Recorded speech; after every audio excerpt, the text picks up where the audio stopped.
আসসালামু আলাইকুম everyone, this is Nowridhasnin from nowridhasninvlogzz। কেমন আছেন আপনারা সবাই? আশা করছি সবাই ভালো আছেন এবং সুস্থ আছেন। আমি আলহামদুলিল্লাহ ভালো আছি। আমার খুবই প্রোডাক্টিভ এবং বরকতময় মর্নিং রুটিনের অল্প অল্প কিছু গ্লিমস নিয়ে আজকের ব্লগটি সাজিয়েছি। সো সবাইকে ওয়েলকাম করছি আমার চ্যানেলের নতুন এই ব্লগটি দেখার জন্য। হোপফুলি আপনাদের অনেক ভালো লাগবে। প্রতিদিনই সকালটা মোটামুটি আমার প্রায় 6টা নাগাদ শুরু হয়ে যায়। ঘুম থেকে উঠেই কিচেনে গিয়ে বাচ্চাদের জন্য টিফিন এবং ব্রেকফাস্ট রেডি করার জন্য লেগে পড়তে হয়। ইন দ্য মিনটাইম শেহরানকেও তুলে দিতে হয় এবং ও রেডি হয়ে কিচেনে এসে আমাকে একটু একটু হেল্প করে মাঝে মাঝে, যেমন এই যে ওয়াটার পটগুলো ফিল আপ করে নেয়।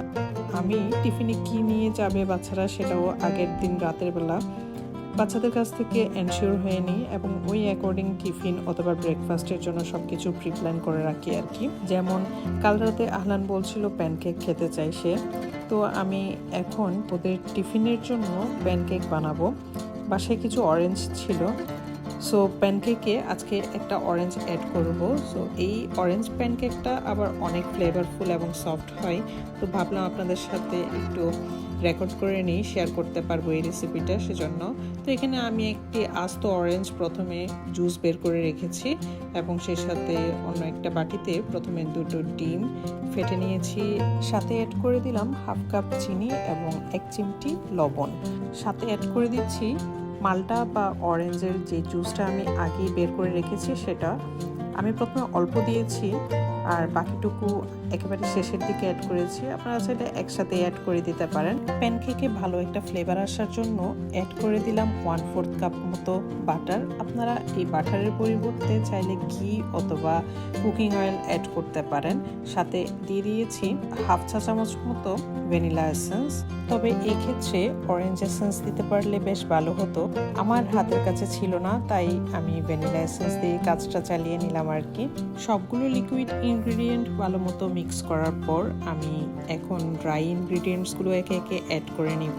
প্রথমে হাফ কাপ ময়দা অ্যাড করেছি। আমি এখানে টোটাল 1 কাপ ময়দা দিয়েছিলাম, তবে অল্প অল্প করেই অ্যাড করছি। তো শুরুতে হাফ কাপ ময়দা অ্যাড করেছি, সাথে 1 চা চামচ মতো বেকিং পাউডার অ্যাড করেছি, সাথে অ্যাড করে দিয়েছি 1 টেবিল স্পুন মতো পাউডার মিল্ক। এখানে পাউডার মিল্কটা পুরোপুরি অপশনাল, আপনাদের ইচ্ছা হলে দিতে পারেন। তো ফাইনালি সব কিছু একসাথে মিক্স করে প্যানকেকের ব্যাটারটা রেডি হয়ে গেলে চুলায় একটি ননস্টিকের প্যান আমি গরম করে নিয়েছি। এখন নিজের পছন্দ মতো শেপে একটা একটা করে প্যানকেক আমি বানিয়ে নিব।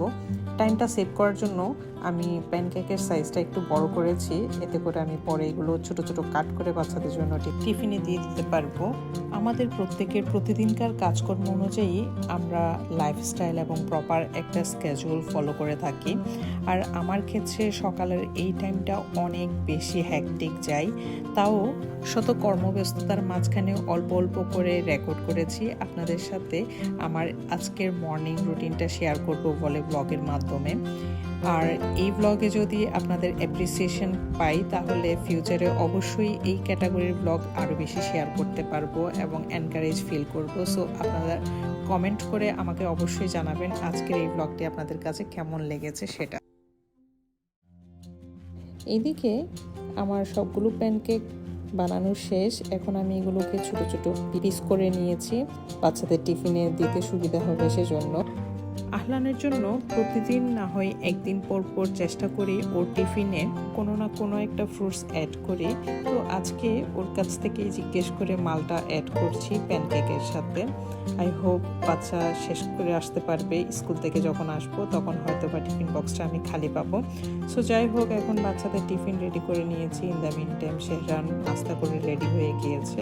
আমাদের বাসা থেকে আসলে শেহরান সবার আগে বের হয়, ও খুব আর্লি বের হয়ে যায়, সকালে 7:15 থেকে 7:30টার ভিতর মোটামুটি সে রেডি হয়ে বের হয়ে পড়ে বাসা থেকে। এরপরেই আসলে আমি আহলানকে নিয়ে যুদ্ধে নেমে পড়ি আর কি। গত রাতেই খুব এক্সাইটমেন্ট নিয়ে আহলান বলেছিল প্যানকেকের কথা।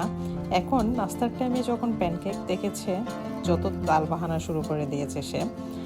আসলে স্কুল ডেজগুলোতে আমার বাবাটাকে কখনোই আমি প্রপারলি নাস্তা করাতে পারি না, ঝিমিয়ে ঝিমিয়ে যতটুকু খেতে পারে আর কি।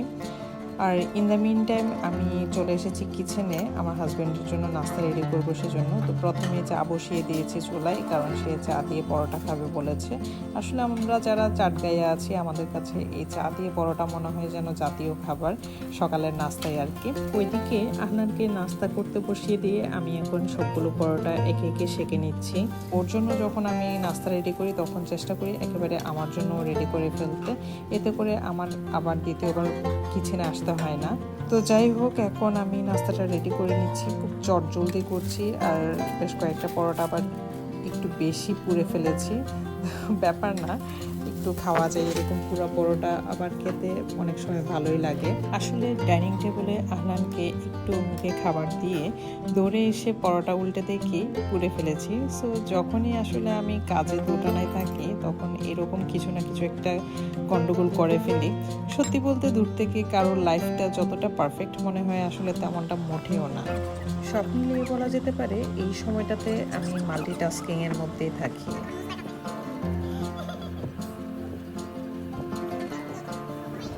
আমার হাজব্যান্ড অফিসে যাওয়ার সময় প্রতিদিন আহলানকে স্কুলে ড্রপ করে দেয়, তাই ওদের দুজনকে আমার একসাথেই বিদায় দেওয়া লাগে। আর ইন দ্য মিন টাইম আমার হেল্পিং হ্যান্ড, আমার কাজের খালাও চলে এসেছেন কিচেনে। ওনার কাজকর্মগুলো ওনাকে বুঝিয়ে দিয়ে এখন বেডরুমগুলো একটু পরিপাটি করে নিব আমি। আর এইগুলোর যাতা করলে পরে আমার সকালের নাস্তাটা খুব দূরের উপর শেষ করতে হয়।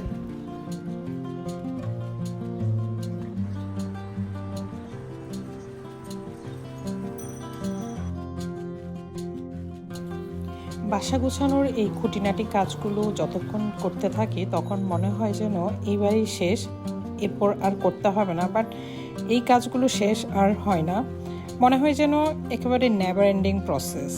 যাদের বাসায় বাচ্চা আছে ওনারা ভালো জানবেন, যে রুমে বাচ্চারা সবচেয়ে বেশি সময় ধরে থাকে সেখানেই কেন যেন অনেক বেশি ধুলা জমে যায়। অলমোস্ট এভরিডে আমার ওদের এই রুমের ফার্নিচার ক্লিন করতে হয়।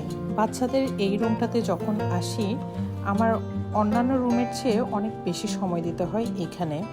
ওদের বইপত্র আর টয়েস খুঁজে খুঁজে গুছিয়ে রাখতে যত সময় যায় আর কি। তাই একটু আগেই বলেছি বাসার কাজগুলো আসলে নেভার এন্ডিং প্রসেস, শেষ হলেও মনে হয় যেন শেষ হয় না।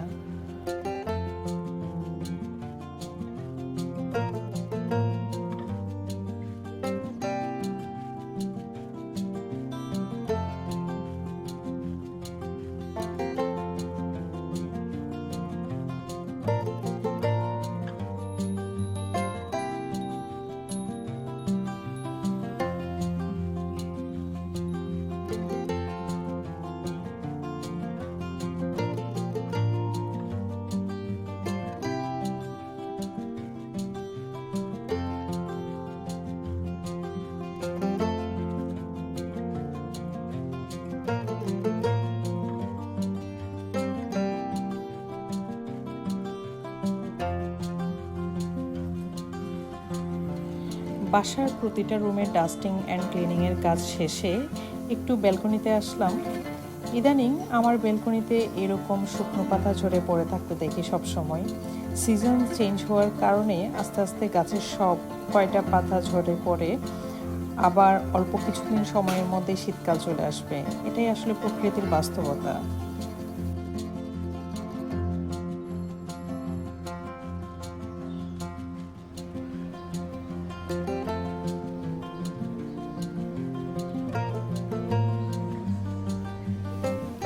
আমাদের এরিয়াতে যেহেতু একটু গ্যাসের প্রবলেম আছে, তাই যত তাড়াতাড়ি সম্ভব রান্নার কাজটা সেরে নিতে হয়, এতেই সময়টা বাঁচে আর কি।